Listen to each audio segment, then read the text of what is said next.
Hello students, welcome to victory mentorship. आज का हमारा टॉपिक है जीन पियाजे की थ्योरी। आज हम जीन पियाजे की थ्योरी के बारे में पढ़ेंगे। उन्हें कैसे डेवलपमेंट पे उन्होंने अपने स्टेजेस दी, क्या क्या बोला उन्होंने। आज हम सब पढ़ेंगे कि बच्चा कैसे विकास करता है, ठीक है, कैसे उसका डेवलपमेंट होता है जीन पियाजे के अकॉर्डिंग, वो पढ़ेंगे आज हम। सो आज का टॉपिक है हमारा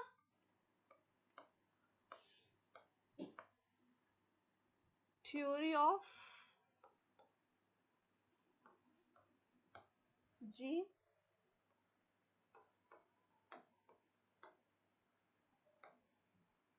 पियाजे। जीन पियाजे का क्या कहना था डेवलपमेंट के लिए, ठीक है। सो जीन पियाजे ने सबसे पहले इक्वेशन आते हैं कि बच्चों को लिटिल साइंटिस्ट किसने बोला था। ये क्वेश्चन हमेशा देखने को मिलता है कि लिटिल साइंटिस्ट किसने बोला था बच्चों को। सो जीन पियाजे ने। Childrens are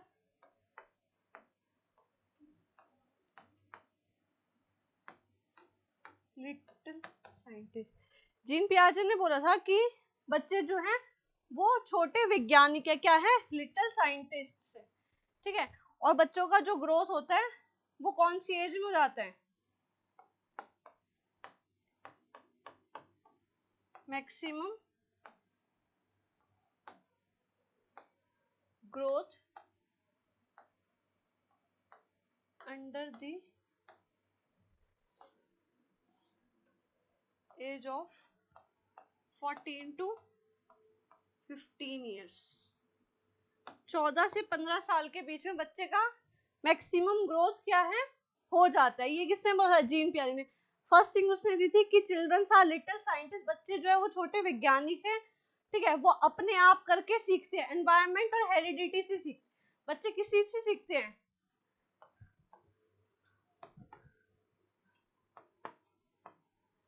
children development are depends on heredity and environment।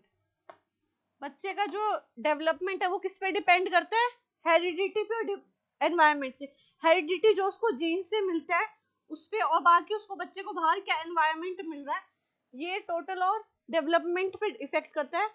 Gene पियाजे ने ही बोला था बच्चे लिटिल साइंटिस्ट है, उनका जो मैक्सिमम ग्रोथ है वो 14 to 15 ईयर्स की एज में हो जाता है। और चिल्ड्रंस का जो डेवलपमेंट है वो किस पे डिपेंड करता है, हेरिडिटी और एनवायरमेंट। ठीक है स्टूडेंट्स, इसको नोट करो, आगे करते हैं।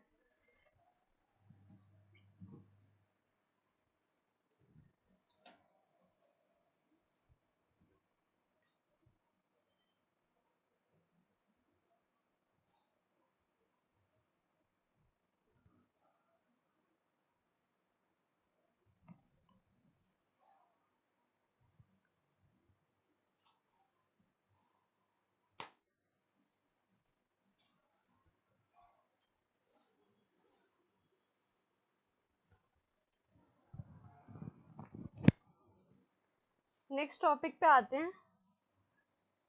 जीन पियाजे ने 4 वो दिए स्कीमा।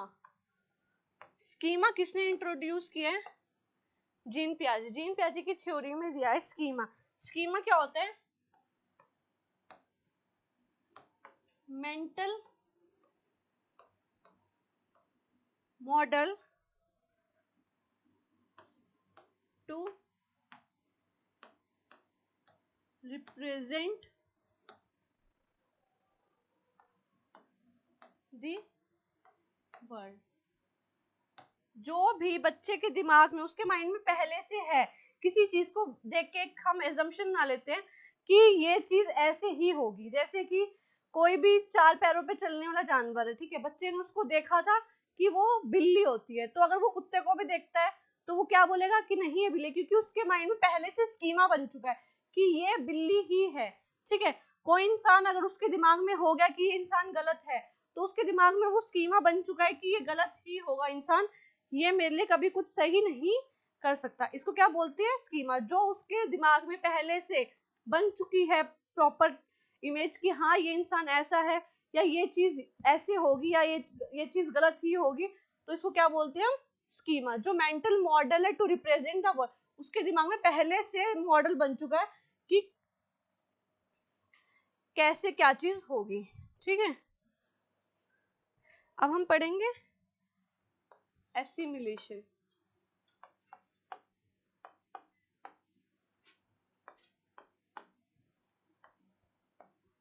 एसिमिलेशन होता है एग्जिस्टिंग स्कीमा,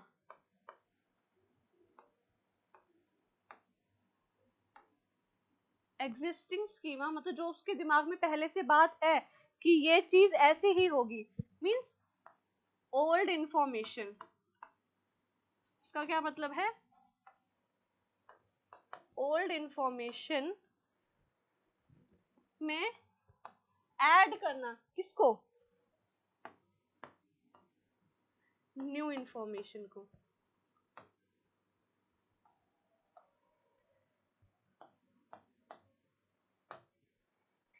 स्कीमा का मतलब होता है जो उसका मेंटल मॉडल बनावे किसी भी चीज को लेके कि ये चीज ऐसे ही होगी, वो तो हो गया हमारा स्कीमा। एसिमिलेशन क्या होता है? किसी भी चीज में एसिमुलेट मतलब मिलाना उसमें, ठीक है। कोई भी ओल्ड इंफॉर्मेशन को में न्यू इंफॉर्मेशन को ऐड करना, ओल्ड इंफॉर्मेशन में न्यू इंफॉर्मेशन को ऐड करना क्या कहलाता है? एसिमुलेशन। मींस एग्जिस्टिंग स्कीमा में अगर हम कोई भी ओल्ड इंफॉर्मेशन है उसमें अगर हम न्यू इंफॉर्मेशन को ऐड करते हैं तो उसको क्या बोलेंगे? एसिमुलेशन। ठीक है, नोट डाउन करो इसको।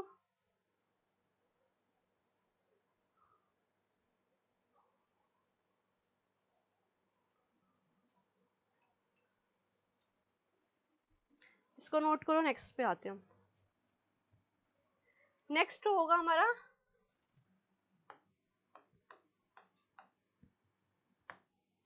एकोमोडेशन। क्या होगा नेक्स्ट हमारा? एकोमोडेशन। एकोमोडेशन में क्या होता है?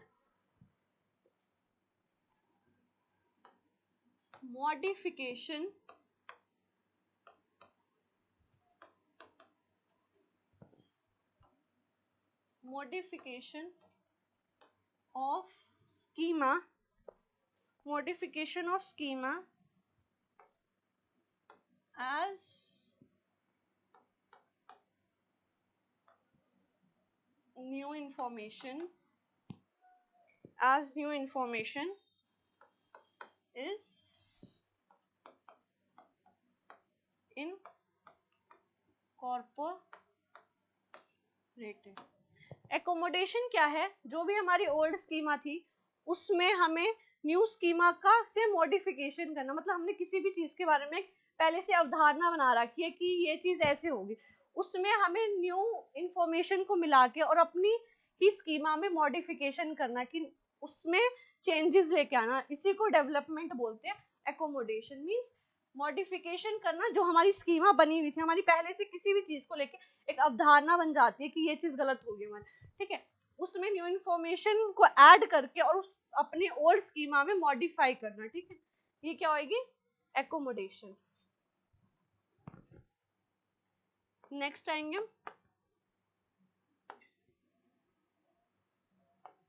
Equilibrium.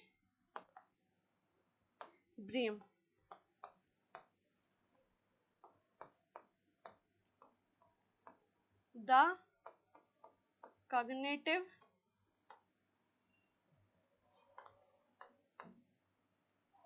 balancing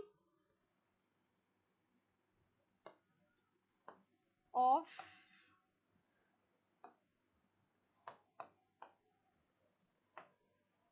new information and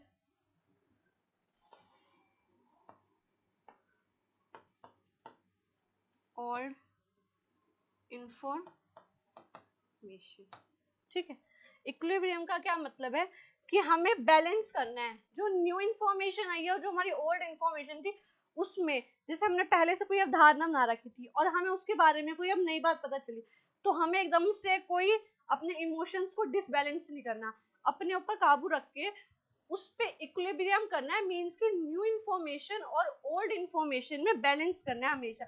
ये नहीं कि हमने किसी चीज के बारे में पहले से कोई अवधारणा बना रखी थी, उसके बारे में हमें कहीं और चीज पता लगी तो या तो हम पहले वाली भूल जाए बिल्कुल ही, और या तो हम नई वाली को एक्सेप्ट ही ना कर पाए। नहीं, हमें इक्विलिब्रियम बनाना आना चाहिए कि हाँ, अगर कोई पुरानी बात है हमारी और उसमें हमें नई को ऐड करना पड़े तो हम दोनों को मिक्स करके अपना कंक्लूजन निकाल सके। हम या तो पुरानी बात पे ही ना टिके और ऐसा भी नहीं हो कि हम नई बात को एक्सेप्ट ही ना कर पाए। ठीक है, सो इसको बोलते हैं इक्विलिब्रियम बनाना। और एकोमोडेशन का मतलब था कि ओल्ड स्कीमा को में मॉडिफिकेशन करना कभी भी कोई न्यू इंफॉर्मेशन आने पर। इसको नोट करो।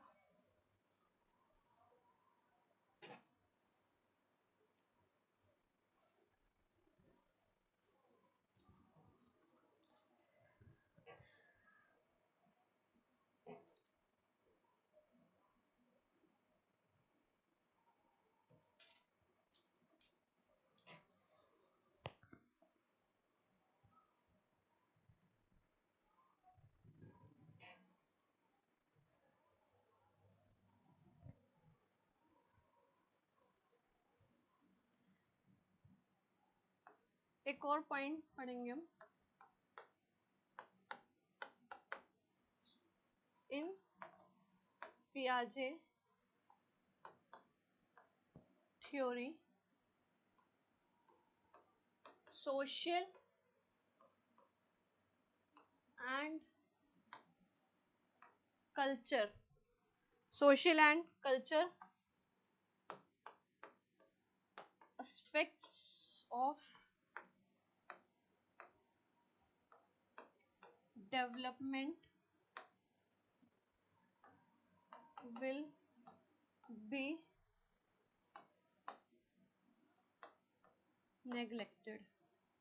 पियाजे की थ्योरी में पियाजे ने बोला है कि सोशल और कल्चर एस्पेक्ट्स को उसने बिल्कुल नेग्लेक्ट किया हुआ है। ठीक है, वो कहता है कि बच्चा जो सीखता है उसका जो डेवलपमेंट है,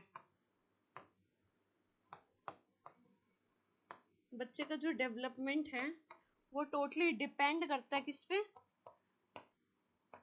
हेरिडिटी और एनवायरनमेंट।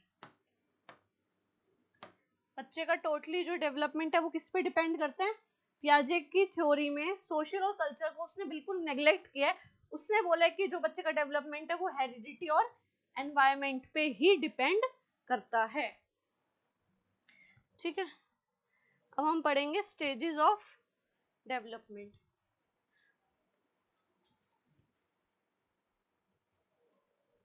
नेक्स्ट पे आ जाए। अब हम पढ़ने जा रहे हैं stages of cognitive development.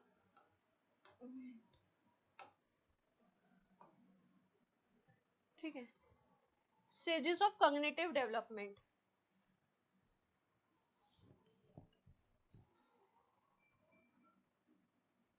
First stage होती है इसकी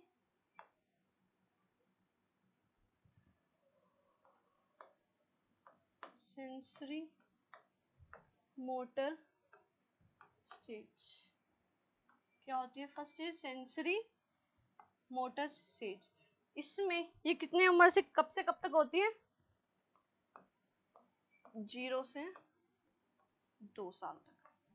0 से 2 साल तक की जो एज होती है सेंसरी मोटर एज कहलाती है। इसमें बच्चा कैसे सीखता है? अपने सेंसेस से। Senses are teachers. इसमें बच्चा जो है वो सेंसेस से सीखता है। इसके जो सेंसेस होते हैं बच्चे के वो ही उसके टीचर्स होते हैं। ठीक है, इस स्टेज में बच्चे में ऑब्जेक्ट परमानेंस आ जाती है।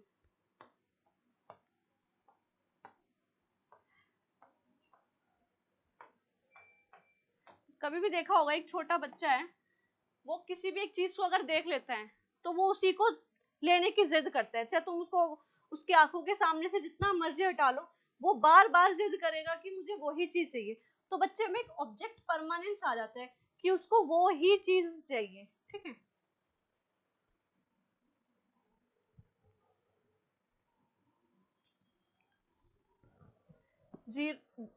जीरो से 2 साल की एज में बच्चे के लिए सबसे ज्यादा कंसर्न क्या होते हैं? बच्चे किससे कंसर्न होते हैं? पेरेंट्स से। Concern with parents and family members. Zero sensory motor age में बच्चा कंसर्न होता है अपने पेरेंट्स से और फैमिली मेंबर्स से। मतलब कि बच्चे को आसपास की दुनिया में उसको कोई नहीं दिखता, क्या दिखते हैं? पेरेंट्स दिखते हैं या फैमिली मेंबर्स दिखते हैं, ठीक है। मैक्सिमम उनको नेबर्स दिखते हैं। सो बच्चा सेंसरी मोटर एज में क्या चीज है? 0 से 2 साल होती है। बच्चों के जो सेंसेस होते हैं वही उनके टीचर्स होते हैं, ठीक है। ऑब्जेक्ट परमानेंस आ जाती है बच्चे में कि एक चीज को देख के उसी को लेने की जिद करता है, ठीक है। और नेक्स्ट है कंसर्न विद पेरेंट्स। वो सबसे ज्यादा कंसर्न किससे होता है? अपने पेरेंट्स से, फैमिली मेंबर से और नेबर्स से, ठीक है। इस एज में बच्चे के पास नो लैंग्वेज, 0 से 2 साल की एज में बच्चे के पास कोई लैंग्वेज नहीं होती, वो कुछ बोल नहीं पाता, ठीक है। वो अगर थोड़ा बहुत बैबल कर सकता है बस, उसके पास कोई लैंग्वेज नहीं होती। No language, no thought. बच्चे के पास कोई थॉट नहीं होता। वो ऐसा नहीं है कि 0 से 2 साल की एज में ही वो कोई क्रिटिकल थिंकिंग लगाने लगे। उसको तुम कोई बात बोलो कि ये इस बात पे सोचने के लिए, तो वो किसी बात पे सोच के तुमको रिप्लाई करेगा, नहीं। इस एज में ना बच्चे के पास लैंग्वेज होती है और ना थॉट होती है, ठीक है। ऑब्जेक्ट परमानेंस होती है, सेंसेस उसकी टीचर्स होते हैं। कंसर्न किससे करता है वो सबसे ज्यादा? अपने पेरेंट्स से और फैमिली मेंबर से।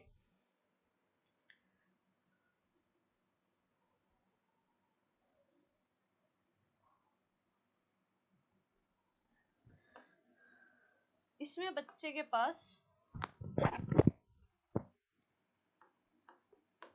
No idea of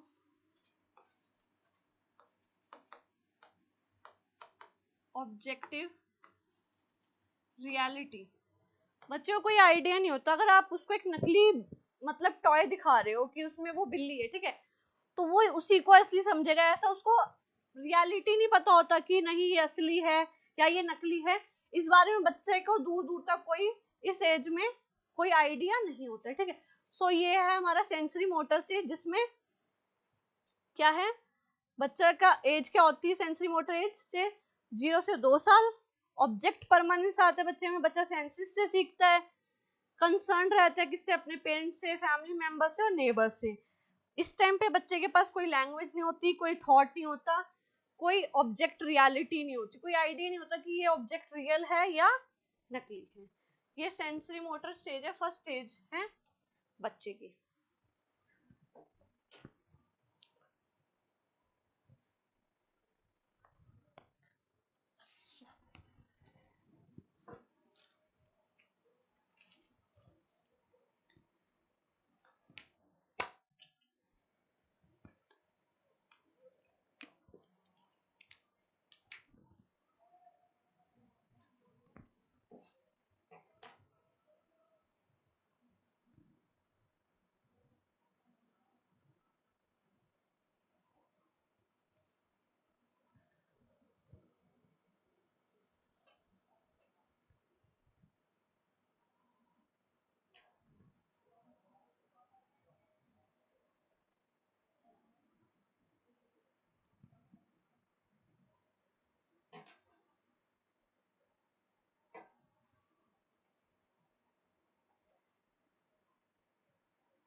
so next stage हम करेंगे,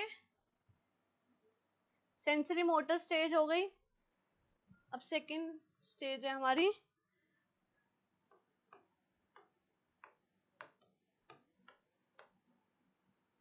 प्री ऑपरेशनल स्टेज। ये है हमारी प्री ऑपरेशनल स्टेज, जो कि 2 से 7 वर्ष के बच्चों के लिए होती है। ठीक है, ये कौन सी एज कहलाती है? Pre operational age. इसमें क्या होता है? Preschool stage. बच्चा अगर स्कूल जा रहा है तो अब इसका प्रॉपर स्कूलिंग स्टार्ट नहीं होता इस एज में, 2 से 7 वर्ष।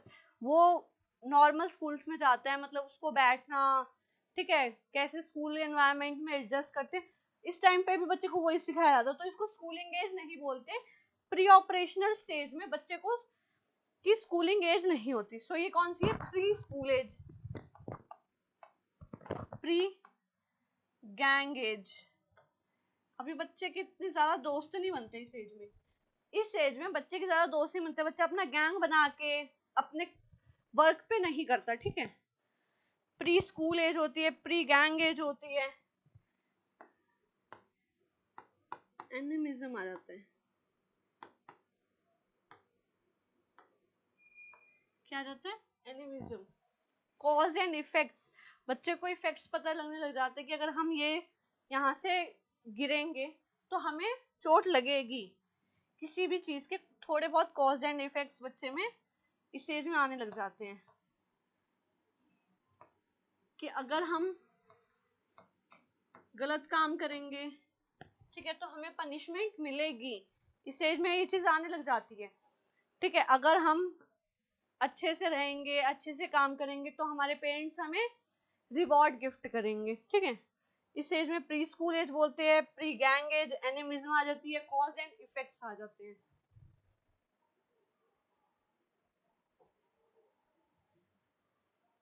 इस एज में बच्चे का लैंग्वेज डेवलपमेंट भी होने लगता है। क्या होता है? Language development. Pre operational stage में बच्चे का लैंग्वेज डेवलपमेंट स्टार्ट हो जाता है। क्या स्टार्ट हो जाता है? Language development. इसमें बच्चा लैंग्वेज पे वर्क करने लगता है। 2 से 7 साल की एज में बच्चे का जो लैंग्वेज डेवलपमेंट होता है वो किस पे डिपेंड होता है? वो डिपेंड होता है उसके पेरेंट्स पे, फैमिली मेंबर्स पे, उसके नेबर्स पे।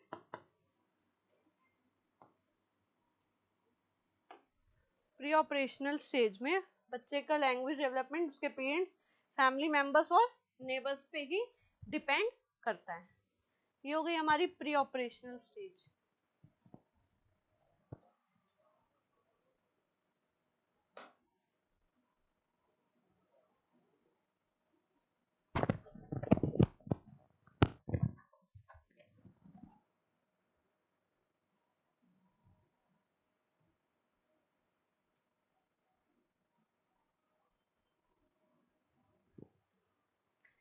नेक्स्ट पे आ जाए। प्री ऑपरेशनल स्टेज से अब हम पढ़ेंगे कंक्रीट ऑपरेशनल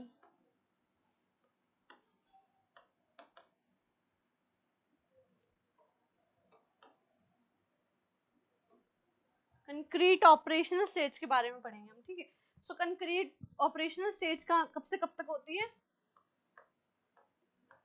7 से 11 वर्ष। कौन सी? 7 से 11 वर्ष। इसमें क्या होता है? बच्चे में लॉजिक आ जाता है। Logic begins.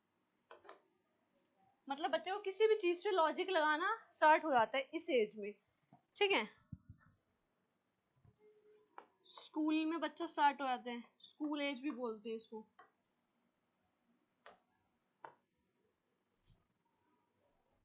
Gang as,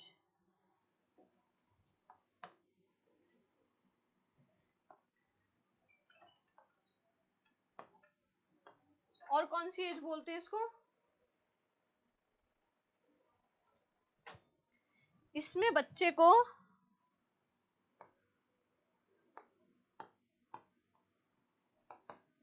knowing about numbers, बच्चे को नंबर्स लगाना आ जाते हैं, ठीक है, क्लासिफिकेशन करना आ जाता है,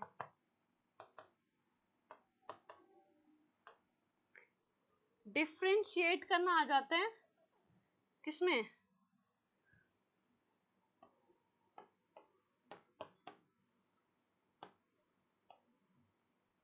शिएट बिटवीन कंक्रीट ऑब्जेक्ट्स, डिफरेंशिएट करना आ जाता है इसमें बच्चे को कंक्रीट ऑब्जेक्ट्स में। क्या आता है कंक्रीट ऑपरेशन से में बच्चे के लॉजिक स्टार्ट हो जाते हैं, ठीक है। पहली बात 7 से 11 वर्ष की एज होती है, बच्चे में लॉजिक स्टार्ट हो जाते हैं, स्कूल एज होती है, इसमें बच्चा अपना स्कूल में एडमिशन लेना स्टार्ट कर देता है, गैंग एज, बच्चा गैंग बना के काम करता है, ठीक है। नोइंग अबाउट नंबर्स, बच्चे में नंबर्स की समझ आ जाती है, क्लासिफिकेशन, क्लासिफिकेशन आती है कि जैसे हम इस एज में कराते हैं ना, ये छोटा है, बड़ा है, मोटा है, पतला है, तो ये क्लासिफिकेशन आ जाता है बच्चे में। डिफरेंशिएट आता है कि कंक्रीट चीज क्या है, मतलब किस चीज को हम छू सकते हैं और किस चीज को हम छू नहीं सकते, ठीक है। सो कंक्रीट ऑपरेशनल स्टेज का यही है। अब हम नेक्स्ट करेंगे, इसको नोट कर लो पहले।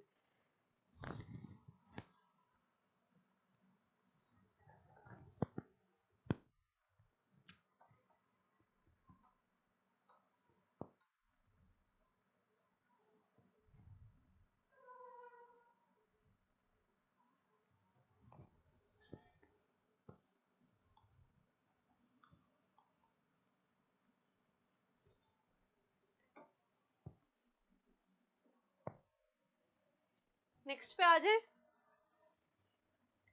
सो ये हमारी लास्ट स्टेज है। लास्ट स्टेज क्या होगी हमारी? Formal operational stage. Formal operational stage होती है वो 11 से 17 साल तक होती है, ठीक है। इसमें क्या क्या आता है? कंप्लीट जर्नैलिटी ऑफ थॉट्स, बच्चा किसी भी चीज पे थॉट करना स्टार्ट कर देता है, ठीक है। अब वो किसी भी चीज को लेके प्रॉपर तरीके से सोच सकता है। 11 से 17 साल की एज में बच्चा किसी भी चीज को लेके प्रॉपर तरीके से सोच सकता है, उस पे एब्स्ट्रैक्ट थिंकिंग लगा सकता है। क्या कर सकता है? एब्स्ट्रैक्ट थिंकिंग लगा सकता है।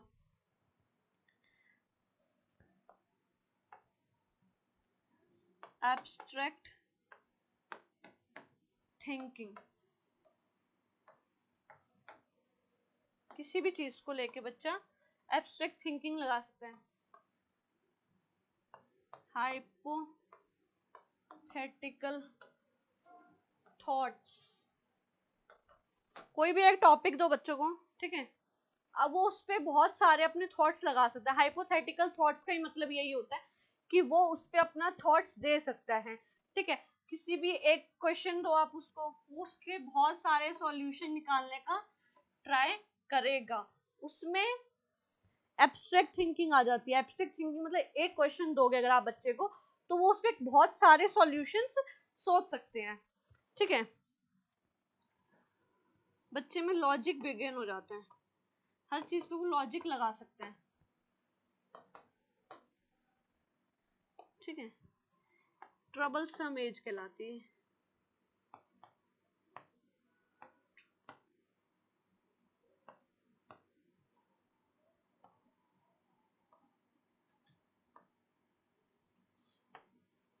ट्रबल सम एज कहलाती है। इस उम्र में बच्चों को बहुत सारे वो आते हैं, चैलेंजेस फेस करने पड़ते हैं, उनके मूड स्विंग्स, उनके फिजिकल चेंजेस, ठीक है। 11 से 17 साल की एज में बच्चे में बहुत चेंजेस आते हैं, जैसे कि थिंकिंग लगाना, ठीक है, एब्स्ट्रैक्ट थिंकिंग लगाना, लॉजिक्स लगाना किसी भी चीज पे लेके, ठीक है। और क्या क्या आते हैं उनके फिजिकल चेंजेस, उनकी बॉडी में बहुत सारे चेंजेस, जिसकी वजह से, जिसलिए उनको क्या बोलते हैं, ट्रबलसम एज। मतलब इसमें उनको बहुत एक अलग सा दौर देखने को मिलता है, ठीक है। इसमें बच्चा मैथमेटिकल रीजनिंग इजीली करता है। क्या करता है? मैथमेटिकल रीजनिंग आ जाती है बच्चे में। फॉर्मल ऑपरेशन 11 से 17 साल की एज होती है।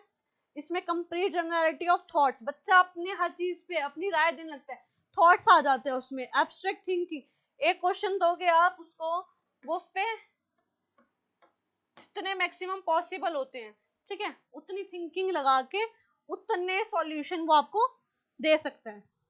हाइपोथेटिकल थिंकिंग मींस कि एक चीज पे बहुत हाईली सोचना, ये नहीं कि अब उसका जो ग्राउंड लेवल ऑफ थिंकिंग होता है वो बहुत बढ़ जाता है। लॉजिक आना स्टार्ट हो जाता है बच्चे में। ट्रबल से हम एज बोलते हैं इसको, क्योंकि इसमें बहुत ज्यादा तनाव और तूफान की व्यवस्था भी बोलते हैं इसको, ठीक है। और इसमें मैथमेटिकल रीजनिंग लगाने आ जाती है। सो स्टूडेंट्स, पियाजे की थ्योरी में यही था। कितनी स्टेजेस थी? 4 स्टेजेस थी। ये चारों स्टेजेस बहुत इंपॉर्टेंट है। पियाजे से 2 से 3 क्वेश्चन कंफर्म है, आते ही आते हैं। कोई भी प्रॉब्लम, बहुत इजी टॉपिक है। इसकी सिर्फ 4 स्टेजेस हैं, ठीक है। 4 स्टेजेस के बारे में हमें अच्छे से पढ़ना है, और schema, assimilation, accommodation and equilibrium के बारे में पढ़ना है। पियाजे ने ही बच्चों को लिटिल साइंटिस्ट बोला है, और उसने बोला है कि बच्चे का जो मैक्सिमम एज होती है डेवलपमेंट की, वो 14 से 15 साल होती है। 14 से 15 साल की एज में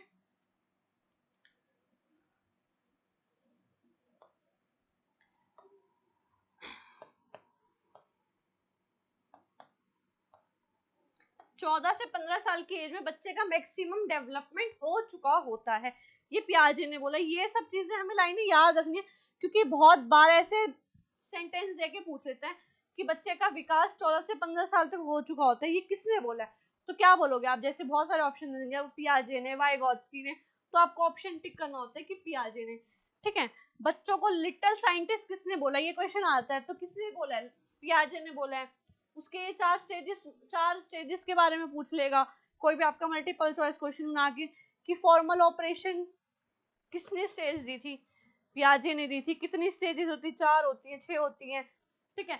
4 स्टेजेस में नाम दे देंगे आपको, उसमें से एक स्टेज इस वाली होगी नहीं, तो आपको वो डिफरेंशिएट करना आना चाहिए कि क्या है, ठीक है। बाकी मैं आपको क्वेश्चंस कराऊंगी इसके, कि किस टाइप के क्वेश्चंस एग्जाम में पूछे जाते हैं पियाजे से अकॉर्डिंग, ठीक है स्टूडेंट। अगर आपको ये अच्छा लगा हो तो आप वीडियो को लाइक करना, और जितना ज्यादा से ज्यादा शेयर करना। बाकी कोई भी प्रॉब्लम हो, कोई भी डाउट हो, तो आप कमेंट्स कर सकते हो। बाकी हम नेक्स्ट क्लास में पढ़ेंगे। Okay, thank you.